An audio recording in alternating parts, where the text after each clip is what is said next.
Listen to Downtown Hot Radio on the air 24 hours a day and 7 days a week. You're now tuned into the Real Rap Radio Show. I'm your host, Walil Archer on Downtown Hot Radio.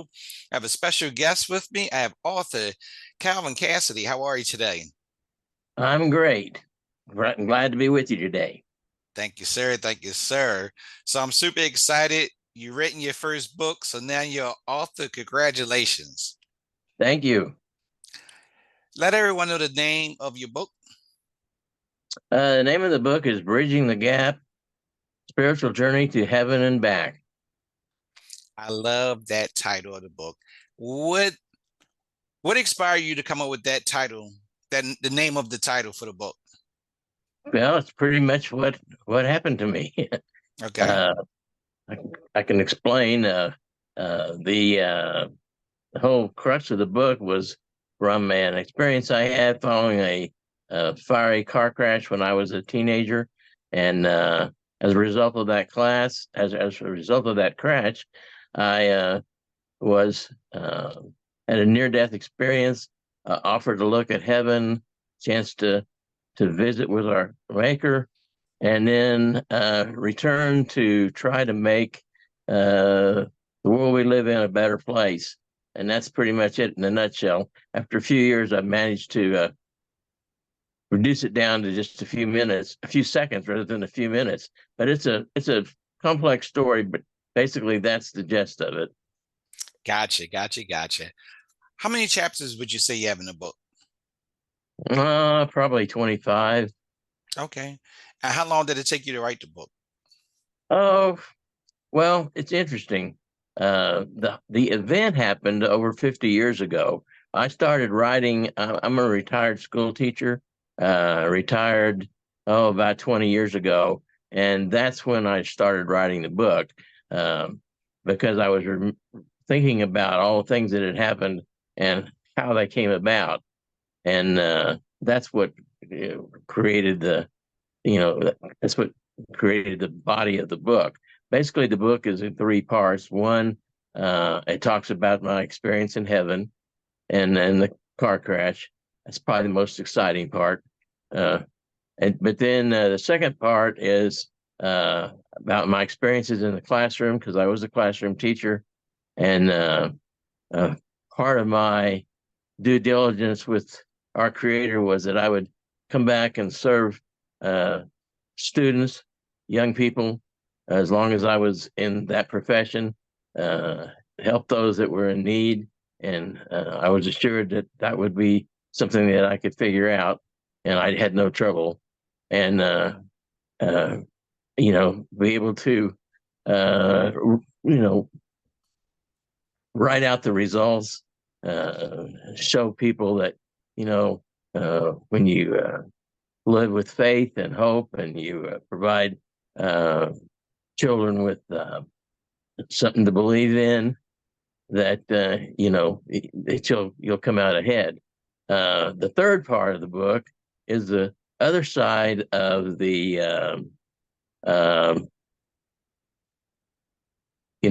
about the Christian way you look at things.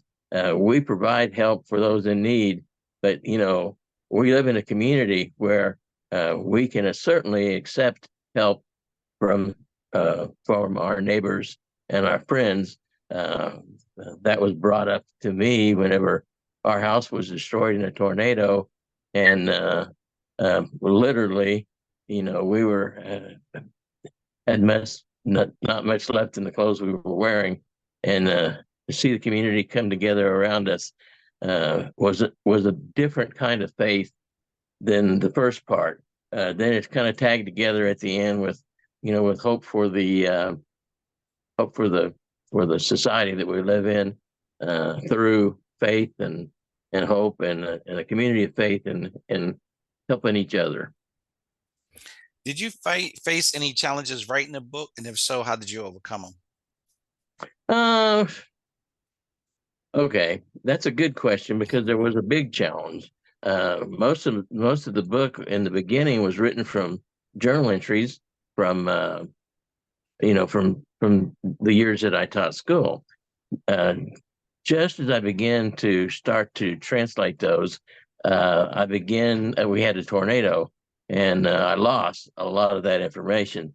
So I had to recreate it from memory. So that was definitely a challenge. But I'm very, very happy, very satisfied with the results. And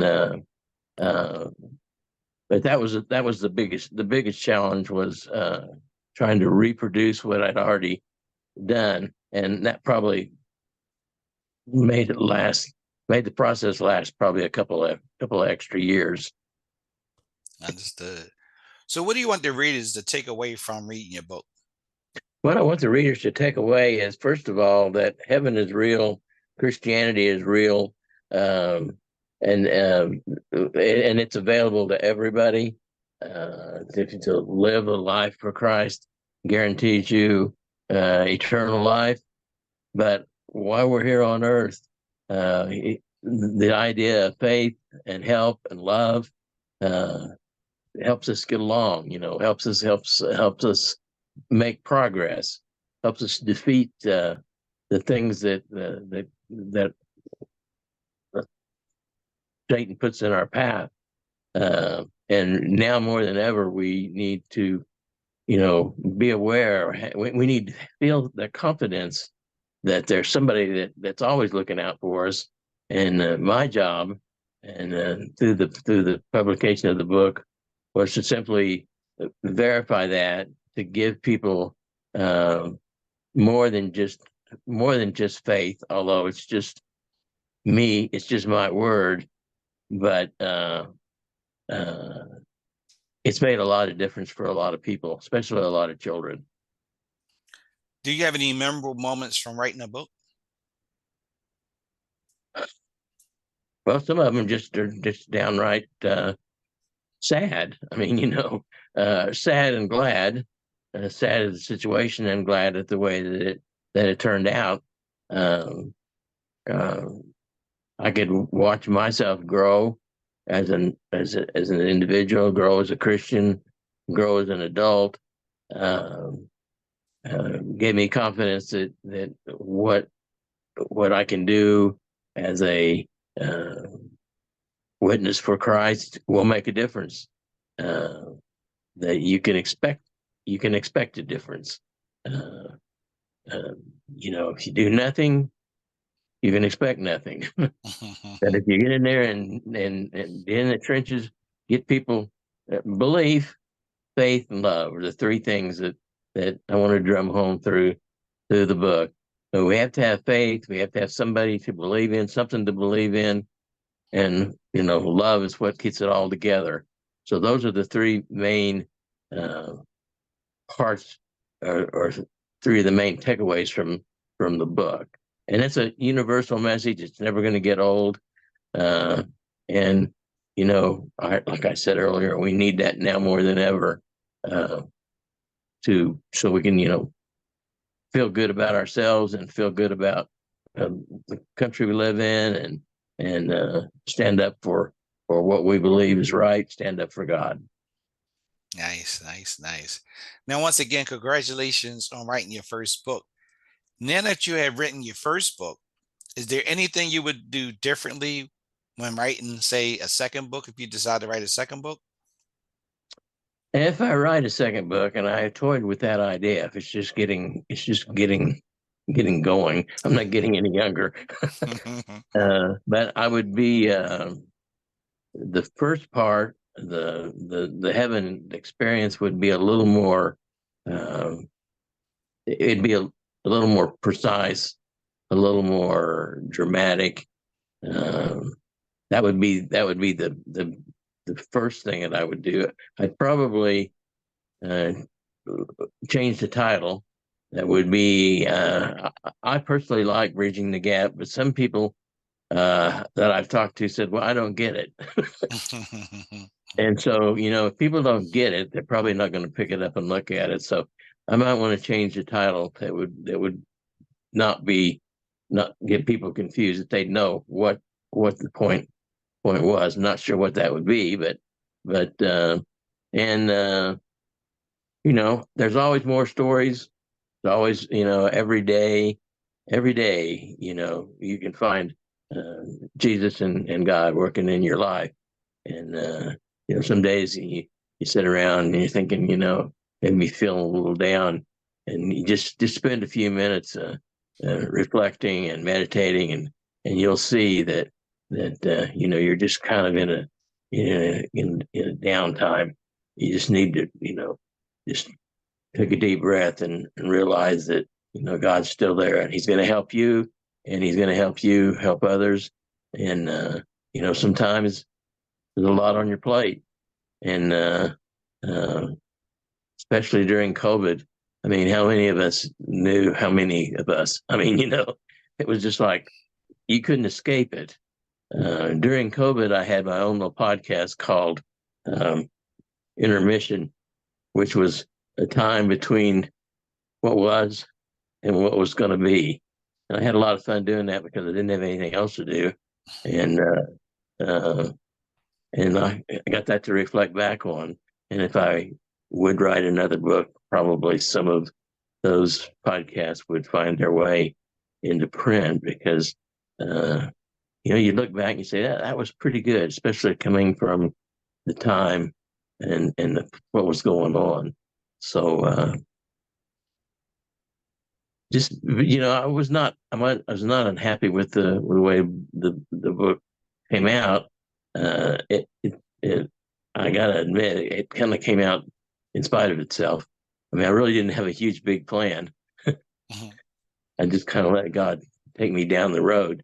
But I do have some plans for the future. And even if it's not a new book, it could just be a blog. It could be more podcasts. I love doing what I'm doing now. This is what I like to do the very most of all. Get it out there, and maybe get somebody to buy the book, or Google my name and go to my website. I've got a great website. It's calvincassady.com. And it talks, there's a lot of podcasts on there, a lot of interviews with some celebrities, I guess. You're a celebrity, so we'll put yours will be on there. Once our production crew gets it done, it'll be there. It'll be with all the rest of them. But that's what I like about this, and it's my favorite thing to do. Well, thank you. I really appreciate that. That just made my day hearing that. Truly appreciate it. Now, while writing this book, at any time did you have writer's block? And if so, how did you work through it? There was so much material that I never really had it with this particular work. The thing that the hardest part, and I think this would be the hardest part for anybody that was doing a book like this, would be, how do you start it and where do you end it? Because I ended it, but since then, more and more chapters could have been written if I hadn't just kind of tied it all together at one point. So there's plenty of stuff left over for something new. And it would, like I said, I would, if and when I do, the first part will be a little more dramatic, a little more, people, always tell me, you're an expert because nobody else has done what you've done.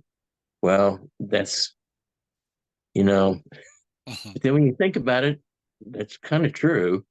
And it didn't happen for me to just think about. It happened for me to tell about. So if I was doing it, if I go on with a future publication, that first part will be devoted a whole lot more to that. What one of my folks that I listened to called it the big event, and then it will taper down to how the big event makes big events for other people and other times. So I think there's stuff there. As far as writer's block, 40 years of working with young people of all ages, from kindergarten through college through international students. there's always something to talk about, and every day, like I said, things happen, and you just a lot of times you just pass it by, but then when you sit down and think about it, you think this happened for a reason. It just didn't happen. So that's the world I live in. Nice.